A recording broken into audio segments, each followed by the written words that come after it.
Sí, vamos a dialogar un poco sobre imágenes intravasculares en el tema de Minoca. No tengo ningún tipo de conflicto de interés para esta charla. Debemos tener en cuenta de que las definiciones de Minoca se han ido reforzando desde el año 2018, cuando se presenta la cuarta definición universal de infarto de miocardio. Fue reforzado en las guías 2023 de síndrome coronario agudo. Y vemos de que el Minoca está presente realmente en una frecuencia bastante amplia, entre 1 a 14% de los síndromes coronarios agudos tipo infarto. Es mucho más frecuente en mujeres, es más frecuente en los infartos sin supradesnivel del ST, y básicamente por definición es la presencia de ¿qué? De lesiones ateroscleróticas que ocluyen la luz en menos de un 50%. Esa es la principal definición desde el punto de vista angiográfico. Está por supuesto la definición de que tiene que haber una clínica de síndrome coronario agudo y tiene que haber una elevación de biomarcadores. Si evaluamos las características clínicas de un paciente que tiene básicamente un síndrome coronario por lesión aterosclerótica, de aquel que tiene un Minoca, si observamos aquí en esta zona más bien de color salmón, la hipertensión, la hipercolesterolemia, el tabaquismo y la diabetes son factores de riesgo que son mucho más frecuentes en los pacientes que tienen enfermedad aterosclerótica coronaria de manera estadísticamente significativa con respecto a los que tienen Minoca. Aquí en color azul vemos que los pacientes que se les sospecha Minoca son un poco más jóvenes, 61 versus 64 años en esta serie publicada en Circulation. Son en su mayoría mujeres, en un 52%, y como les mencionaba es mucho más frecuente en eventos sin supradesnivel del ST. Es decir, desde un punto de vista de factores de riesgo y un punto de vista clínico son diferentes. ¿Qué importancia tiene como tal el Minoca? El Minoca nos va a impactar, quiéralo o no, en lo que es la mortalidad por todas las causas, en todos los desenlaces compuestos que incluyen mortalidad total, mortalidad por infarto, rehospitalización, y esto aparece desde el primer año. Esta información viene del registro sueco, donde se ve que definitivamente es una condición de muy alto impacto, y en esta misma publicación de Circulation que le mencioné, definitivamente los pacientes que tienen Minoca van a tener una mayor mortalidad, van a tener una mayor cantidad de desenlaces adversos compuestos.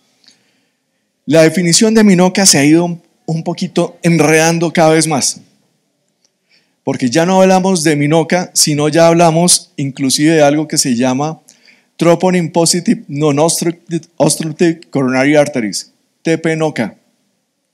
Es decir, el infarto o la elevación de troponinas sin presencia de obstrucción de coronarias. Dentro de esto vamos a tener el propio Minoca y una serie de condiciones que elevan la troponina, que son los no Minoca. Afecciones cardíacas, como sabemos, miocarditis, el Takotsubo, la falla cardíaca, el commotio cordis, condiciones sistémicas como sepsis, embolismo pulmonar, tóxicos, quemaduras, ejercicio extenuante, y dentro del Minoca aparece ya lo que se correlaciona al infarto tipo 1 o aterosclerótico por ruptura, erosión o un nódulo eruptivo de una placa aterosclerótica, y el tipo 2 por reducción en la oferta de oxígeno, como es el espasmo coronario, la embolía, la disfunción endotelial, o como el caso que nos mostró el doctor Echeverry de la disección coronaria.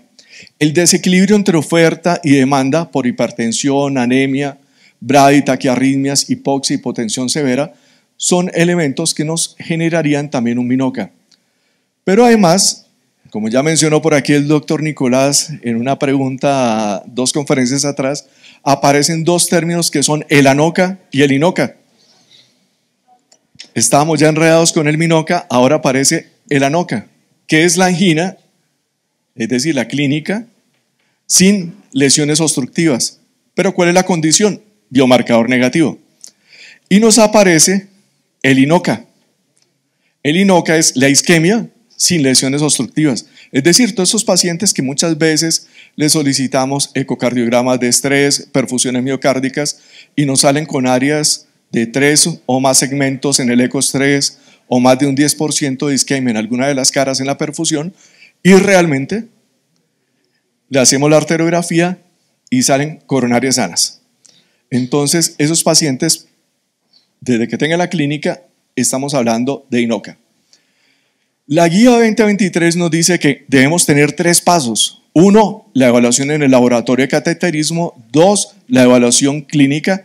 Y 3, un manejo posterior, es decir, el hecho que tenga unas coronarias sin lesiones angiográficamente obstructivas de más del 50% no significa que este paciente esté completamente sano y no haya que hacer medidas de prevención secundaria.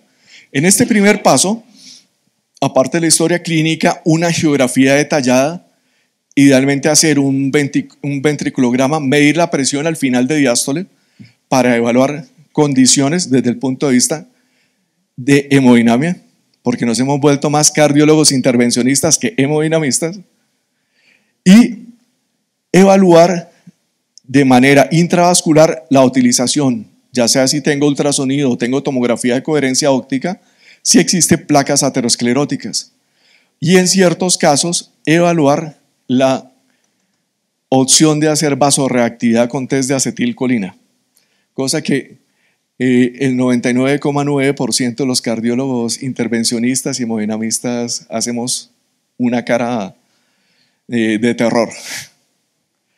Bueno, ¿cuál es la idea? Muchas veces los pacientes que tienen un MINOCA, cuando usted vuelve y detalla la angiografía, muchas veces se encuentra o la presencia de plaquitas o la presencia de vasos secundarios, diagonales, ramitas terciarias de las marginales obtusas que terminan siendo la causa de la obstrucción.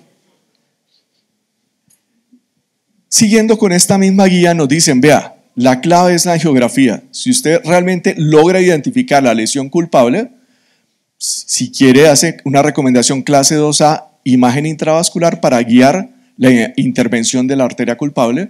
Si no es clara la lesión culpable, con una recomendación clase 2B en este momento, haga imagen intravascular, preferiblemente OCT, en pacientes con lesiones ambiguas, que son aquellos que o tienen calcificaciones, lesiones hazy, son tortuosas, hay lesiones excéntricas, y trate de acuerdo a los hallazgos de la imagen, si tiene erosión, ruptura, disección, y considere futuras investigaciones de otras técnicas de imagen como hacer ecocardiograma o resonancia nuclear magnética. Vamos a hablar de ultrasonido y luego vamos a hablar de tomografía de coherencia óptica. Debemos saber que el ultrasonido no solamente nos permite planificar un intervencionismo, sino que el ultrasonido en el estudio Prospect 1 y el Prospect 2, que fueron liderados por Greg Stone, se ve que lo que son esas lesiones ateroscleróticas que son no significativas son las que a lo largo de los años en la historia natural de la enfermedad pueden terminar desarrollando un nuevo evento coronario. Y son aquellas lesiones que tienen una alta carga de placa, son consideradas fibroateroma de capa delgada o las áreas luminales son menores de 4.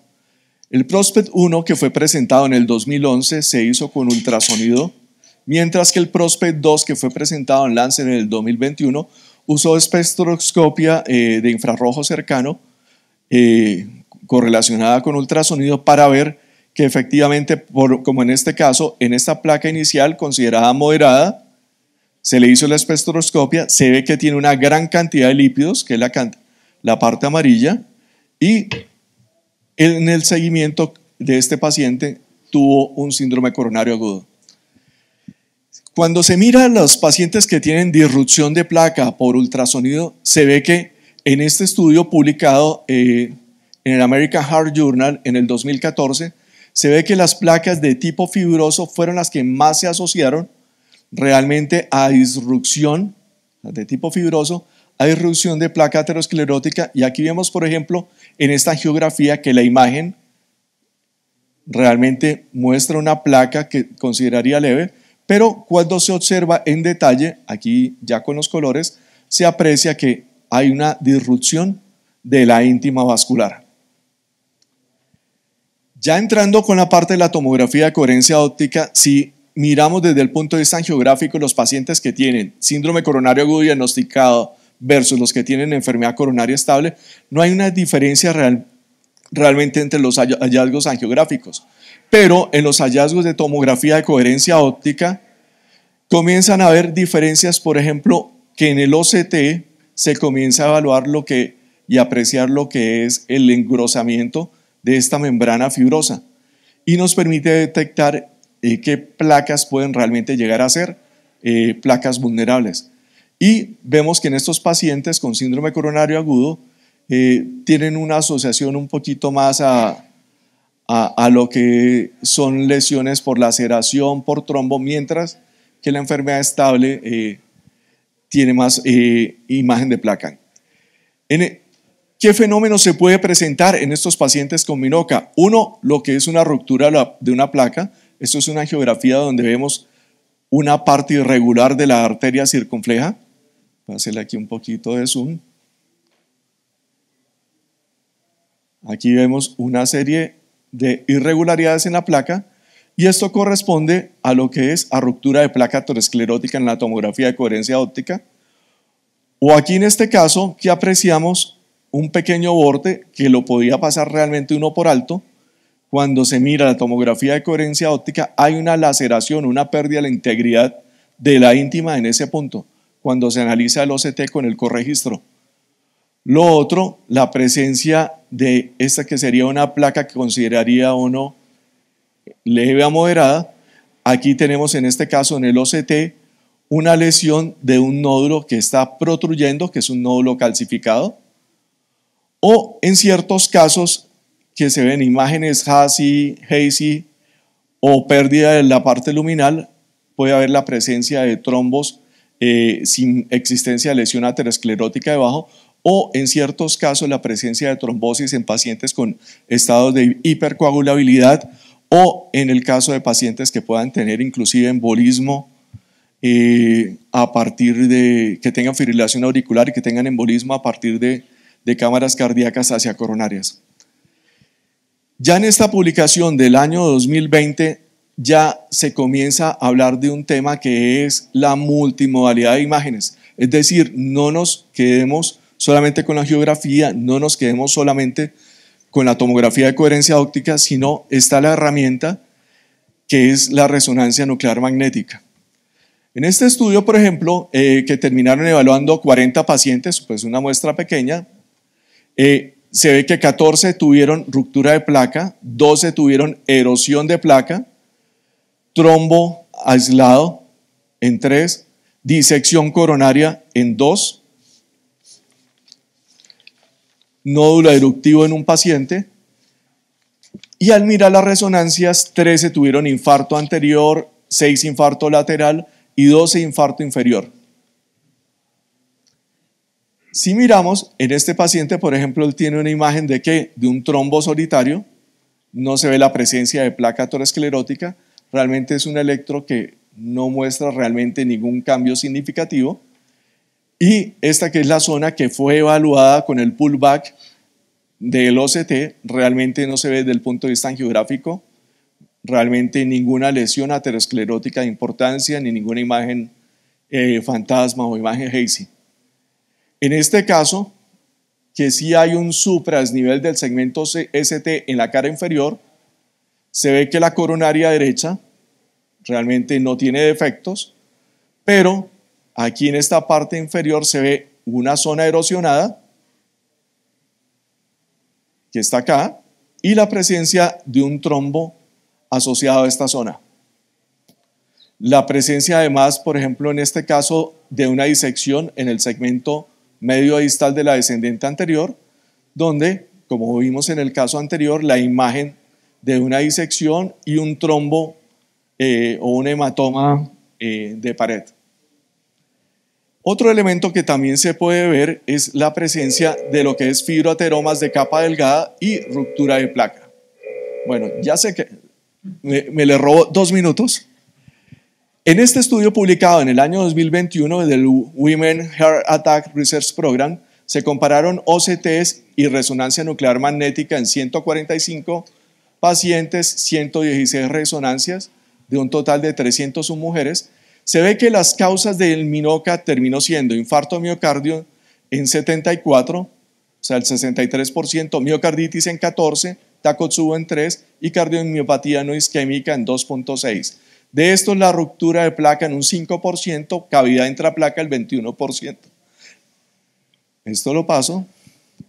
¿Y qué importancia tiene esto? La caracterización de las lesiones. En este estudio donde se evaluaron 1.190 pacientes con síndrome coronario agudo, se calificaron las lesiones de alto riesgo, aquellas que tenían ruptura de placa, nódulos, erosión, disección, versus las 40 que no tenían lesiones de alto riesgo, y se ve que en esta curva de Kaplan-Meier el tener una lesión de alto riesgo termina asociándose a una mayor probabilidad de muerte. Inclusive esto se ve sobre el día 150, antes de los 6 meses, se comienzan a presentar desenlaces adversos.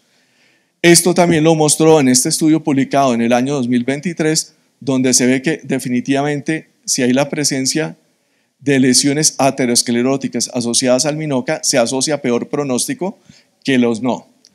Este, que es mucho más reciente, del 2023, que compara lesiones no ateroscleróticas de Minoca, se ve que son más frecuentes en mujeres, hay asociado más hipertensión, la mayoría de las causas no se logra detectar, mientras que el Minoca asociado a aterosclerosis en su gran mayoría se asocia a erosión de placa, a ruptura de placa y a nódulos calcificados.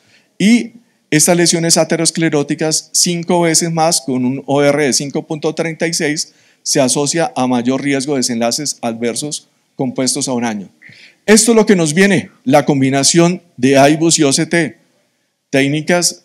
dos técnicas combinadas, la técnica de la espectroscopía infrarroja, las técnicas además de fluorescencia de placa de manera combinada, con el objetivo de ¿qué? De tratar de ver el fibroateroma de capa delgada, ver mucho mejor el marcapaso, la neovascularización, los nódulos, los cristales de colesterol de una manera mucho más precisa, de una manera de alta definición. Esto realmente, que es la guía canadiense que salió publicada hace un par de meses, donde invitan a que se revisen las angiografías, se haga imagen intravascular y se evalúe, en caso que haya duda, se lleve nuevamente el paciente a la sala de arteriografía con el objetivo de hacer la imagen intravascular. El mensaje para llevar a casa es que si miramos esto es hermoso, pero los costos, la disponibilidad y la experiencia en los diferentes servicios cuenta y puede limitar la aplicación de la imagen intravascular como un paso inicial para establecer un protocolo o una clínica para atender los pacientes con Minoca.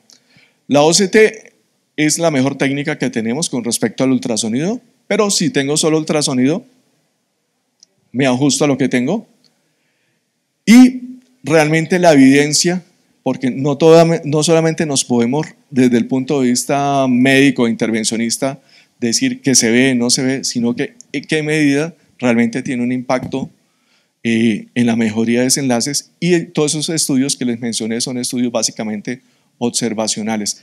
Y recuerde que las técnicas de imagen nos sirven no solamente para el síndrome coronario, sino para la enfermedad estable, para evaluar zonas de implantación de stents, para optimización de stents, y realmente es amplio el uso de la imaginología intravascular. Les dejo unas imágenes de mi región, de mi ciudad de Bucaramanga, donde los espero, ojalá, un año de estos nuevamente en un congreso de hemodinamia, en el Cañón y la clínica donde trabajo. Muchas gracias. Gracias.